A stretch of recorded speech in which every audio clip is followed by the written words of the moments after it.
Howdy folks, it's Meandering Mike in the man cave of madness. It's after midnight and we are doing an unboxing of Storm Over Jerusalem, the Roman Siege. This is a new game from Multiman Publishing. Came out just recently. Designer is Scott Blanton. Let's dig into this. I got my handy dandy new oyster shucker knife to do these things, make it easier to get in. The risk of cutting or stabbing myself or the box. All right, now, so with, there's still a fair bit of glare on there. We'll try to avoid that if we can. Let's see if we can zoom in on portions of the box there and look at some of these details. All right, so first thing to notice, it says low complexity, but it also says low solitaire suitability. So I don't know if there's a lot of hidden movement or something going on here, or maybe there's some kind of choice of tactics on a matrix during combat that really requires two players to do it right. I'm hoping there's a way that you can play one side or the other and figure out some decent rules for how to control the other side solitaire without too much problem, but we will see. It says there is one 22 by 34 map. It doesn't feel heavy enough to be a mounted map. 2 sheets of countered in 2 different sizes, 3/4 and 5/8 inch. A full color rulebook with samples. I think they meant examples. What are samples in a rulebook? This is tasty. No, examples. 2 full color player aid cards. 1 card deck with 55 full color cards. All right, and 4 dice. All right, some of you will be happy to know that. Some of you might grumble about that. All right, little inside joke there. Let's open it up and see what's going on inside. Oh, interesting here. We have a crumpled up insert sheet. So that is weird. So between the card deck, which comes actually in an interesting little protective box with a clear cellophane envelope or like a window in the front, you see it, and there's the 4 dice, but that stuff in the box there was enough. I'm going to zoom out. I forgot to zoom out. It was enough to squish the heck out of this, and I'm assuming this is probably an errata sheet. No, thank goodness. This is just saying what it should contain, which is right on the back of the box. Is there a difference? Was there... It's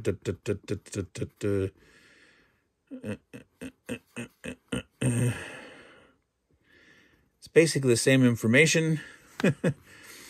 Who to contact in the problem. So that's nice that this is actually something you could dispose of. All right, deck of cards. I'm going to do something different for a change. Normally, I don't open up the card decks at the beginning, or sometimes I don't open up at all. Oh, interesting. It's actually not a cellophane window. It is the shrink wrap of the cards themselves. Do you need this? Are you going to store your cards in this little flimsy cardboard box with an open window on it? I don't know. You tell me, folks. I will probably just put my normal standard Plastiban on the cards and store them straight. Whoa, these are slippery beasts. Did you see those fly out of my hand like they're trying to escape? Wow, okay, these are so slick. They've got that kind of cross-hatched linen finish, but they're very thin. Okay, 2 different decks. Obviously, 1 for each player. Man, they're too light. I think they're not. I don't know if these are going to shuffle well. I'm almost afraid to shuffle them. The odds that these might get creased. So, dear MMP, if you're listening, which I'm sure you're not, but maybe I'll send you feedback on another method. These are too thin. I get that sometimes we want to control costs and keep costs down. But these just feel way too thin to me. So anyway, they look nice. All right, you got a number in a circle. It's probably maybe like an action point cost, or some cards you have multiple use, right? So again, I'm guessing this is my standard Meandering Mike unboxing methodology here. I'm totally guessing what these might be. You could potentially use a card like, oh, who's going to get initiative, and you play a value for that. Could be a card that you draw off as part of combat and use that number. Or it can be some kind of activation cost, cost to purchase, cost to use, something like that. I'm sure we can find out in the rules, but right now we're just guessing. Okay, so some have things like remove if played. So some get one use, some will go back in a discard pile and eventually get shuffled in. Multiple copies of this card may be played together, getting a defense bonus. You can potentially save those up and stack them. Titus almost captured. Titus. Oh, yeah, we didn't really talk about the history. This is back 70 AD or CE Common Era. There'd been a rebellion going on in Judea since like 66. One of the Roman, what do you call it, punitive force, whatever, went to punish the rebellion, and they got like wiped out. And so the emperor sent his son, Titus, and he arrived, and Jerusalem there was like infighting going on between different factions, but those factions basically had to like cooperate and face the Romans, and big hefty, like 5-month siege went on. Let's look at the other deck real quick. Eventually the temple, that's the Jewish temple, main religious center there, and I guess it was also like a linchpin in the defenses. It was like burned, the burning of the temple. Onagers, those are like little catapults. Well, there's a catapult, so an onager is a little catapult. Yeah, you can see, look at how big that is. And that's much smaller. Assault preparations. Deface the temple. Gain 2 victory points. They got victory points for defacing. Let's go do some graffiti, man. Let's go burn some stuff. That sounds very Roman. Titus's leadership. Forced into hiding. The Judean player must select one of their Judean leaders. Off the map, the leader cannot be played for the remainder of the turn, so they're keeping him away and hiding because he's being maybe targeted, hunted down by the Romans. Palisades built, so that's a defensive palisade for their siege benefit.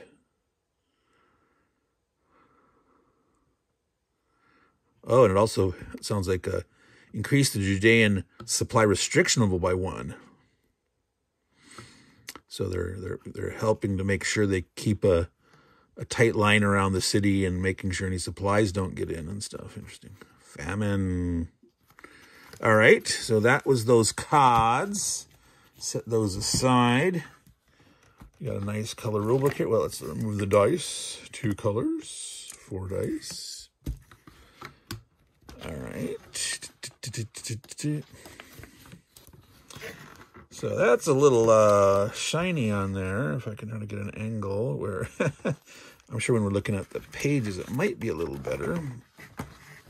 Oh, wow. That's even worse. This is extremely glossy. It has the same feel of these cards almost. These have a little bit of texture, but this paper is almost the same thickness of these cards. The cards are a little bit thicker, but that's weird.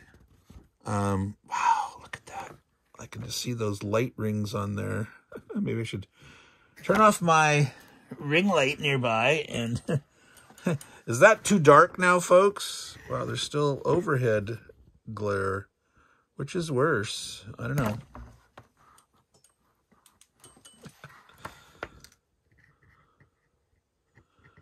There, you can sort of see that. Map key, area name, victory point locations, those red stars. Wall sections, they have little numbers on them. That's obviously like a defensive bonus. Area number, defensive value of the area, and like a defensive value of the wall section. Area control boxes, who controls it? Ooh, no siege. So certain areas don't allow siege engines. All right. Legions, cavalry, auxiliaries, Judean heavy infantry, light infantry, Judean leaders. Interesting. Let's see. So a leader or unit that's fresh, unit that's spent. So I'm assuming it's going to be attack, defense, movement. If you're spent, you can't move anymore, you can't attack, but you can still be attacked and your defense is a little lower. Firepower, defense, strength, movement. Yes, that's right. All right. I'm sure you, with my hand in the way, you probably could have seen that. Ooh, good old siege ramp. Romans love building those. The big one that they did at Masada was a few years after this. This ended most of the rebellion, but there were still the holdouts at Masada. If you see the movie with Peter O'Toole, that's some amazing stuff. Out of supply restrictions, wall defensive rating. So I guess the walls get reduced. Oops, yeah. I'm zoomed out, aren't I? Yeah, I'm zoomed out at half. But still difficult here. I'm too far away. Then it's like, got to see more of the page, but then you can't really see it. So I don't know. We're not reading the whole rule book. Let's just move on and glance. There's a wall of text page. Sequence of play. Draw cards. Impulse and end. Wow. So obviously all the action is going on in the impulse phase with a lot of action. Actually, there's many bolts. The end phase goes from here to these bolts and all this here. So a heck of a lot of different stuff happens in the end phase. But I'm sure the impulse is your meat and potatoes, right? As you maneuver your units. So here, impulse phase, unit actions. All units perform, example note, assault, move. They're not. You're going to have a impulse phase thing and say unit actions. It'd be nice to have a list right here of the actions. Movement, attack, resolve, an example. Or is that a sample? A sample of play. An example of play. Example from a tactical card. Applying damage points. Retreats. Assault. Ooh, look, there's that nice Roman stacks. Ooh, they're assaulting the women's gate. All right. Interesting segregation in society there where the women have their own gate. Oh, boy. Reinforcements. Control of areas. Repairing walls. Breaching. Building siege towers. Supply restrictions. Judean leaders. Leader elimination. Victory conditions. Both players are earning victory points. Well, is an auto victory. If the Romans control both the temple, mount, and Herod's palace, immediately end, boom, game over. Otherwise, you get 1 point, victory point each turn for 22 or 27. The player. So, okay. So if the Judeans control them, they'll get 1 each. They'll get 2. The Romans control 1, because if they control 2, they've won immediately. If they control 1, they'll get 1 point. The Judeans will get 1 point. If the Judean player controls all city areas, so areas 12 through 31, that's all inside the cities, they gain a bonus point. So they could be getting 3 victory points a turn. if the Romans have not breached the walls, have not got into the city at all. As soon as the Romans get inside, the Judeans are only getting 2 points a turn. As soon as the Romans take area 22 or 27, now the Romans are getting 1 a turn. The Judeans are down to getting 1 a turn. And finally, if the Romans take both, they'll win automatically. Now, what else does the Roman player get? 1 victory point for each Judean leader who was not placed on the board during a turn. So if they keep them off the board for one reason or other, they score a point. The end of the game, turn 8 or turn 7. You can end a turn early on turn 7 by card play. Each player gains 1 victory point for every 2 enemy units that have been eliminated. So the Romans aren't getting many points at the beginning at all until they breach, they get in there, they capture one. The Judeans are racking up points. But the question is, how many points are the Romans going to get if they have a very high differential of being able to kill a lot of Judeans without losing much themselves? They can overcome that deficit. But if it costs the Romans too much, because the Romans win, they have to have more than the Judean player. If it's a tie or the Judeans have more, they'll win.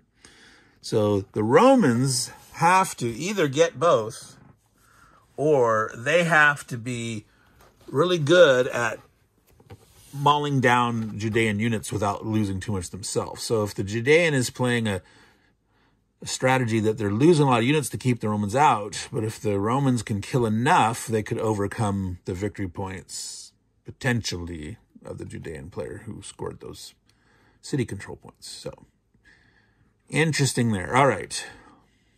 Some option rules. Bidding for side. Reduced victory points for Judean units. So you can say, I only give 1 point for every 3. Reduced points for Roman units. Let's see. So here's an option where the only Roman units. Wait. The Judean player earns BP for Roman Legion units eliminated. There should be a period there. And then auxiliary and cavalry units do not count for victory points. Yeah, there should be a period there. All right. Extended assault. Example, more examples, wall repair example. Okay, so there are a lot of examples in here. Nice big color illustrations, lots of nice arrows showing the action. That's pretty decent. The rules on some leader aspects seem pretty detailed. The siege part, this is the siege of Jerusalem, right? You got big walls, you got all sorts of stuff there. So they better get this siege stuff right. And so there are lots of rules about walls of Jerusalem, defensive advantage, breaching the walls, repairing the walls, siege towers, all that stuff. So it makes me, though, the back of the box said the lowest rated complexity. Now, did they have a numeric scale there? No, just low. So yeah, if this was, like a 1 through 9 type scale that you tend to see, it might be low, but it might be a 3 or maybe 1.4, like almost in the medium. Because of all those siege rules, the basic mechanics are probably pretty simple with this Storm Over series. I'm gonna zoom out here and then go up. There's Storm Over Dien Bien Phu, Storm Over, was it Normandy? And I can't remember what the other one was. Was it Storm Over Arnhem, I think? That was the old Avalon Hill game. I don't know if that got brought into MMP or not. So yeah, it's probably pretty low complexity, the base combat and such, but I think adding in those, it's on the higher side of low complexity, or the simple side of medium complexity, somewhere in there. But of course, let's play it. Maybe it's very easy once you get used to those little siege rules. It makes total sense, and you're fine. To me, it sounds like a game. It's probably not too hard to figure out the mechanics and stuff, but in terms of the depth of play, it's probably quite good. You've got 2 card decks, 1 for each side. A lot of stuff going on out there, and figuring out, how that impacts you. How if you go in totally blind and don't know anything about the card decks and just start playing this game, there's probably a lot of things like, oh, wait a minute. If I knew that was going to come up eventually, I might have done something different. And that can be fun sometimes. But sometimes players get really frustrated with that. It's like, I should have known that. I should have, So you have to decide for yourself. Are you going to review all these cards ahead of time and get a feel for what's in them? Or do you want to be surprised? I'm both ways sometimes. And if I know I'm going to play it solitaire, I'll go ahead and let's stop looking at these. Let's play it once and enjoy the discovery process, and then play it again. But I would probably, for a game like this, playing face to face, I would probably want to have a chance to have at least looked over the cards before playing someone. There's a lot of games out there, like Twilight Struggle, stuff like that, that if you're not familiar with the cards, another player like could be an order of magnitude stronger play by having played the game before and understanding the cards. And, a newbie to a game can just be totally blown away by his mistakes, not knowing what's going on. So I think it'd be a good idea for a face game of this to make sure both players have a chance to review the cards, unless they both, you're both newbies, and you're both willing to go for that exciting experience. All right, folks, there's a couple more things we haven't looked at yet. We saw a lot of pictures of the map in the parts of it. That's player aid. All right, the counters.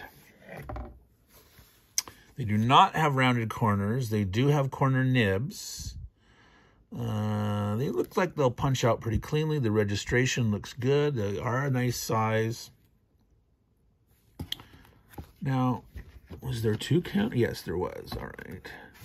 There we go. So there's the big player counters are nice 3/4 inch size, and then a bunch of the markers are the 5/8, which is fine. Those are, there's not much on there. You're not reading anything other than a plus, breach, whatever.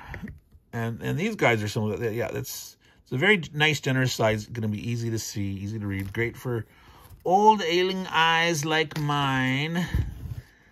Being in my 60s now, well, just into the 60s. I'm not that old. I still have plenty of time to meander through the ages. All right, so here is the map. I'm going to need to zoom back out here.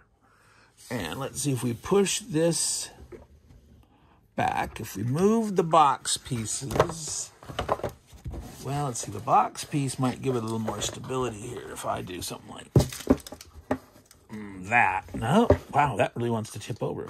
What was that? There's a blank white piece of paper that was in the bottom. All right. All this little stuff. All right. So this is less glossy than the rulebook. All right. So there's a little bit of sheen off that, but it's not as glossy glare problem as it was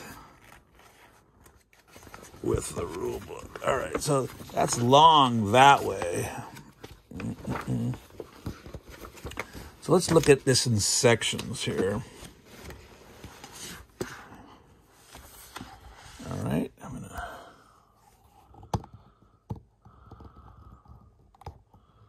So we have zones, C, D, and I'm assuming A and B. So that's probably like reinforcements, who's going to come on where, that kind of thing. These are pretty big areas here. Kidron Valley, Serpent Pool. These were the area strengths. No, those are the area numbers. Where was the... No, that's an area number.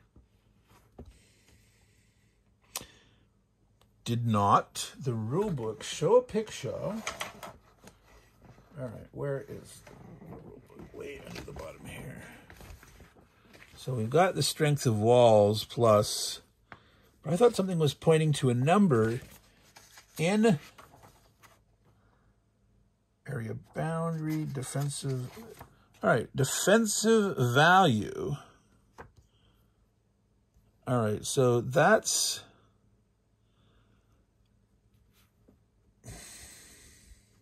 6, 5.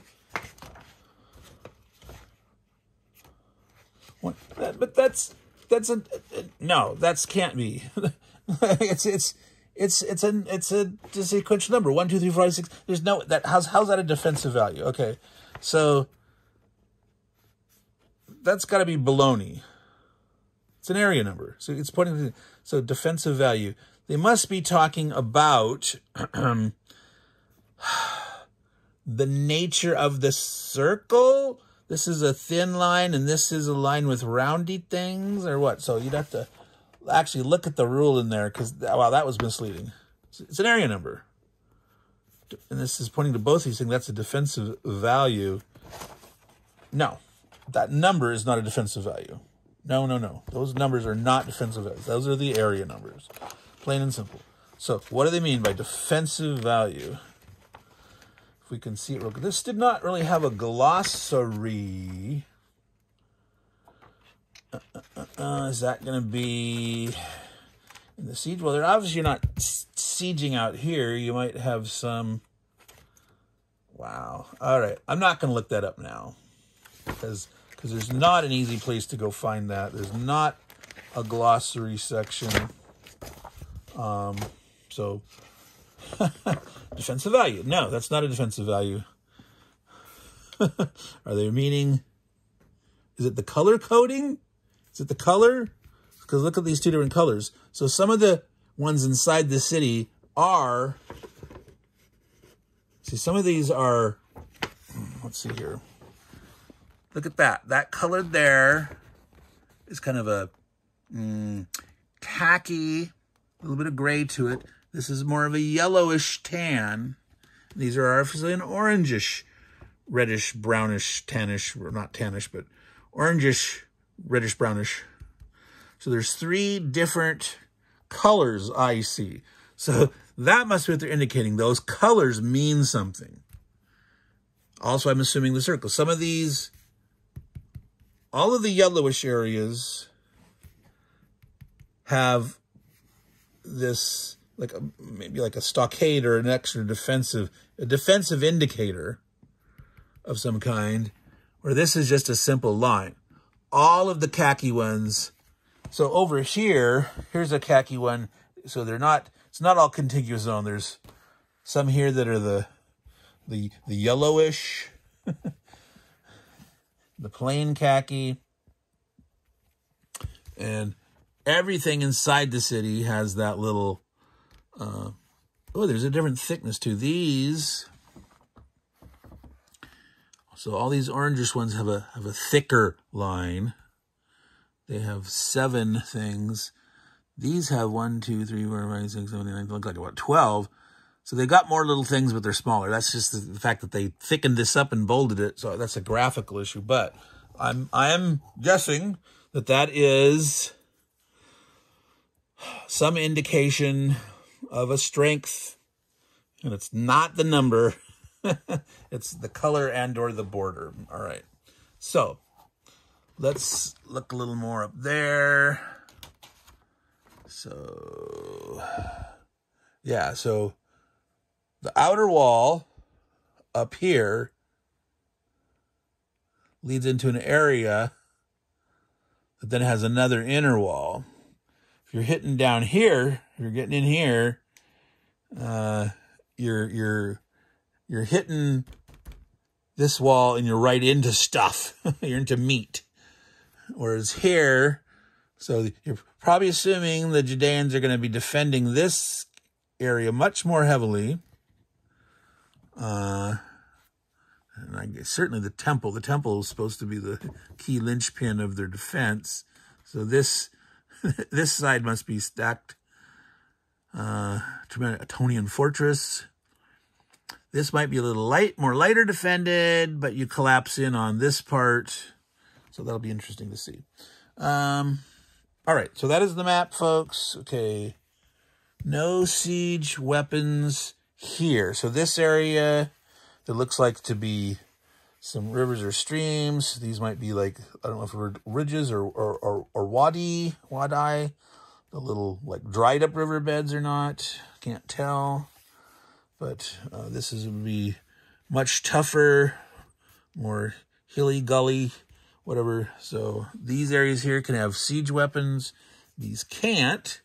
So that helps with like, okay, it's going to be harder to crack these walls here. So the odds are that you probably want to start up here.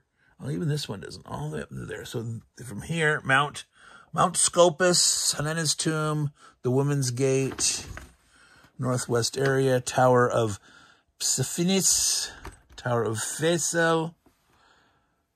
Start here, try to crack your way in. Come on forward. But you may try to stage an assault down here if you think they're skimping on their defense or something.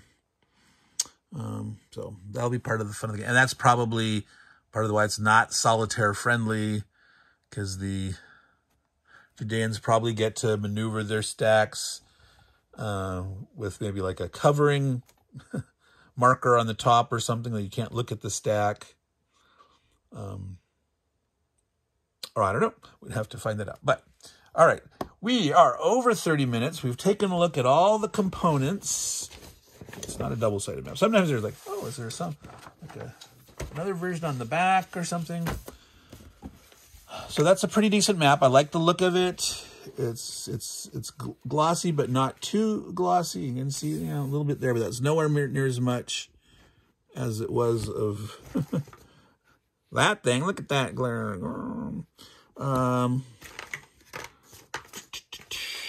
Nice looking counters, nice looking cards. The cards feel way too thin to me. I don't normally sleeve cards. Oh my God, they're just, I just hit, they just sliding all over like a mind of their own.